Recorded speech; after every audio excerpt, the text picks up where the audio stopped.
Function hosting JavaScript by default जितनी भी declaration है उनको जावास्क्रिप्ट के टॉप पे ले आता है। तो अगर आपने कोई फंक्शन बनाया है, डिक्लेयर किया है, कोई वेरिएबल डिक्लेयर किया है, उसको जावास्क्रिप्ट बाय डिफ़ॉल्ट टॉप पे ले आता है, डिक्लेरेशन टॉप पर आ जाती है। इसे फंक्शन होस्टिंग कहते हैं। इसका मतलब ये है कि जहाँ आपने फंक्शन लिखा है, अगर आप उससे पहले फंक्शन को कॉल करेंगे तो वो कॉल हो जाएगा। क्यों? क्योंकि आपने तो हो सकता है लाइन नंबर 80 पे फंक्शन लिखा हो और लाइन नंबर 70 पे उसे कॉल किया हो, लेकिन जब ये जावास्क्रिप्ट की फाइल एग्जीक्यूट होती है इंटरप्रेट होने से पहले, जावास्क्रिप्ट का इंजन तमाम डिक्लेरेशन फंक्शन को टॉप पे ले आता है लाइन नंबर 1 पे।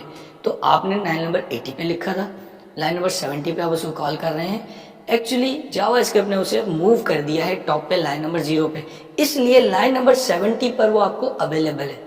इसे फंक्शन होस्टिंग कहते हैं कि आप वेरिएबल या फंक्शन पूरी जावास्क्रिप्ट में कहीं भी डिक्लेयर करें, लेकिन जब वो एग्जीक्यूट होती है तो डिक्लेरेशन सारी टॉप पर चली जाती है। तो इसकी बेनिफिट ये है कि आप जो फंक्शन लिखते हैं वो फंक्शन लिखने से पहले भी उसे कॉल किया जा सकता है, वो मेमोरी में मौजूद होगा और कॉल हो जाएगा।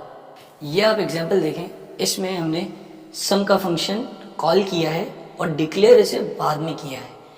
वार टोटल इक्वल्स टू सम आपने वैल्यूज पास की और उसको प्रिंट भी करा लिया, जब एक्चुअली जो फंक्शन बना है वो बाद में लिखा गया है। इससे कोई प्रॉब्लम नहीं आएगी। क्यों? क्योंकि ये फंक्शन होस्ट हो जाएगा, यानी कि जावास्क्रिप्ट से इसकी डिक्लेरेशन को उठा के टॉप पे ले आएगी। तो पहली लाइन पे ये डिक्लेरेशन होगी, उसके बाद बाकी सारा कोड होगा, तो ये लाइन ये फंक्शन आसानी से कॉल हो जाएगा। अब हम एक फंक्शन होस्टिंग की एग्जांपल देख लेते हैं, जिसमें हम फंक्शन बाद में डिक्लेयर करेंगे और पहले उसको यूज़ करेंगे और वो आसानी से अवेलेबल होगा। मैंने एक फंक्शन बनाया, फंक्शन सम ए कॉमा बी रिटर्न ए प्लस बी, और फंक्शन बनने से पहले ही आपने लिख दिया वार टोटल इक्वल्स टू सम 4,3। अब आपने कंसोल डॉट लॉग में टोटल को प्रिंट करवा दिया।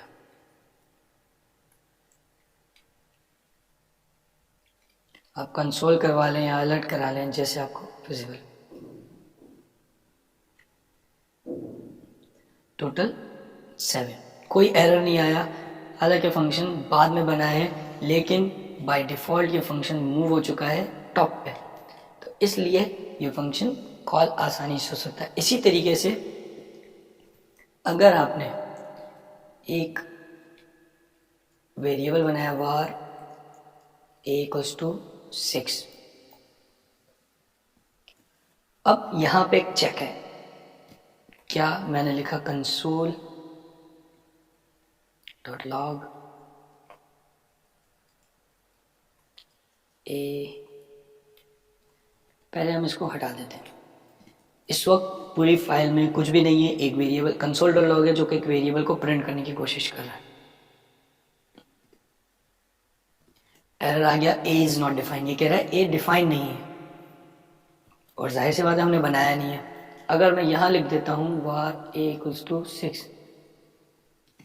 तो आ जाएगा A6, क्योंकि आपने कॉल करने से पहले वेरिएबल बना दिया है। लेकिन अगर मैं इस वेरिएबल को मूव कर दूं बाद में, अब वेरिएबल और फंक्शन होस्टिंग का मतलब ये है कि वेरिएबल टॉप पर डिक्लेयर हो जाएगा। अब अगर मैं इसे प्रिंट करने की कोशिश करूंगा, एक्सेस करने की कोशिश करूंगा, तो आ रहा है ए अनडिफाइन। अब अनडिफाइन क्यों आ रहा है, जबकि हमने ये देखा था कि डिक्लेरेशन टॉप पे चली जाती है। फंक्शन डिक्लेरेशन में, क्योंकि ये फंक्शन इटसेल्फ पूरा फंक्शन है,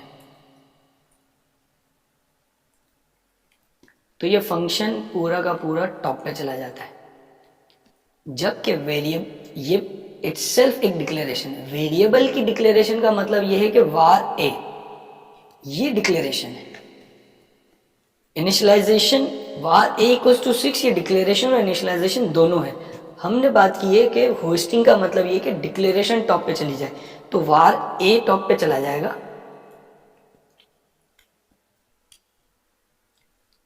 और यहां पर a इक्वल्स टू 6 ऐसे मौजूद होगा, और यहाँ पर जब आप ए को एक्सेस करने जा रहे हैं तो वो ए अनडिफाइन है क्योंकि उसमें कोई वैल्यू नहीं है, इसलिए आपके पास अनडिफाइन आ रहा है। तो जब भी आप वेरिएबल बनाएंगे बाद में और पहले उसको एक्सेस करने की कोशिश करेंगे तो उसमें जो वैल्यू होगी वो नहीं टॉप पर जाती, उसकी इनिशियलाइजेशन टॉप पर नहीं जाती, सिर्फ उसकी डिक्लेरेशन टॉप पर जाती है। तो वार ए इक्वल्स टू 6 आपने बाद में लिखा है। इंटरेस्टिंग चीज क्या है, क्योंकि ये वेरिएबल जब नहीं था तो एरर आ रहा था, ये एरर है। जब ये वेरिएबल बन गया है अब इसकी वैल्यू नहीं आ रही, एरर भी नहीं आ रहा, क्या आ रहा है, अनडिफाइंड। क्यों? क्योंकि वेरिएबल अब मौजूद है। जो पहले एरर आ रहा था वो इसलिए आ रहा था कि वेरिएबल मौजूद ही नहीं था, डिक्लेयर्ड भी नहीं था। इस केस में क्या है, वेरिएबल यहां बन जाएगा वार ए इस तरह, और यहां पर वो एक्सेस हो जाएगा। तो जब आप इसको एक्सेस करेंगे ये आपको अनडिफाइंड देगा, बाद में ये इनिशियलाइज हो जाएगा। तो अगर आप इसे इस तरह करें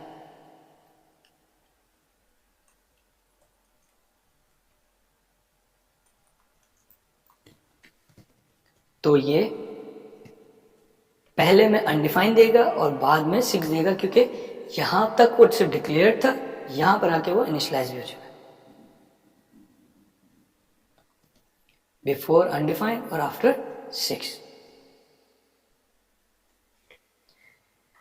इसी तरीके से जैसे हमने देखा फंक्शन एक्सप्रेशन, कि फंक्शन 3 चीजें होंगी, फंक्शन डिक्लेयर किया बाद में पहले एक्सेस करेंगे कोई प्रॉब्लम नहीं है, वेरिएबल डिक्लेयर किया बाद में तो डिक्लेयर हो गया है, एक्सेस हो सकता है, लेकिन क्योंकि उसमें कोई वैल्यू नहीं है अनडिफाइन आएगा।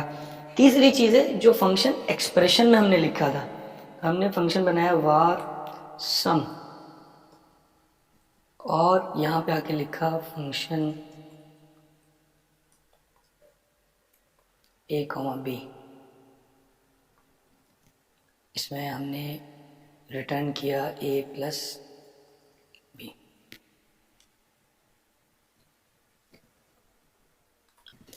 अब यहां पर जो डिक्लेरेशन का रूल फॉलो होगा ये वो फॉलो होगा जो कि वेरिएबल का है, क्योंकि आप वेरिएबल में फंक्शन को स्टोर कर रहे हैं। अगर नॉर्मल फंक्शन होता विदाउट एक्सप्रेशन, यानी कि इस तरीके से 2 फंक्शन बना लेते हैं, एक सम है और एक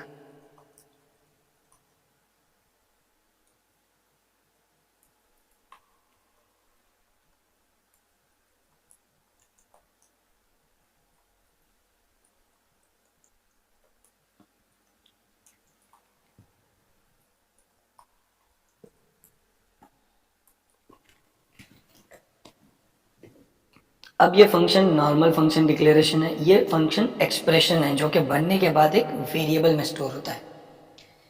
इस पॉइंट पर वार ए इक्वल्स टू मल्टीप्लाई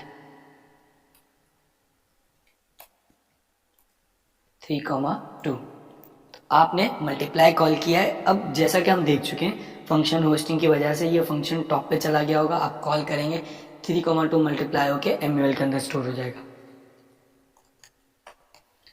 यहां पर जब आप लिखेंगे 4,5, अब यहां पर रूल फॉलो हो रहा है वेरिएबल का। वेरिएबल की डिक्लेरेशन में क्या होता है कि वार सम इक्वल्स टू तो टॉप पे चला गया अनडिफाइन के साथ। एक्चुअल उसकी वैल्यू जो है वो उसी वक्त बनेगी जब ये लाइन एग्जीक्यूट होगी। तो इसलिए जब आप यहां पर इसे कॉल करेंगे सम को तो वो एरर दे देगा। मल्टीपल को प्रिंट कर देते हैं,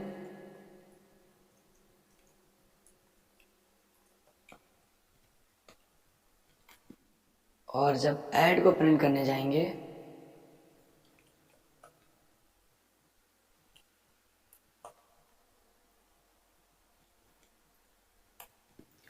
अब आप देखें मल्टीप्लाई का फंक्शन कॉल हो जाएगा, उसकी वैल्यू भी आ जाएगी, लेकिन ऐड का फंक्शन जो आप सम का फंक्शन कॉल करेंगे वो नहीं कॉल होगा, एरर दे देगा।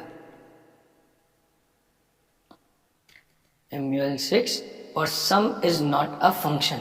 इसने ये नहीं कहा सम इज़ नॉट डिफाइंड, इसने ये नहीं कहा कि सम मिला नहीं है, इसने कहा सम इज़ नॉट अ फंक्शन। क्यों?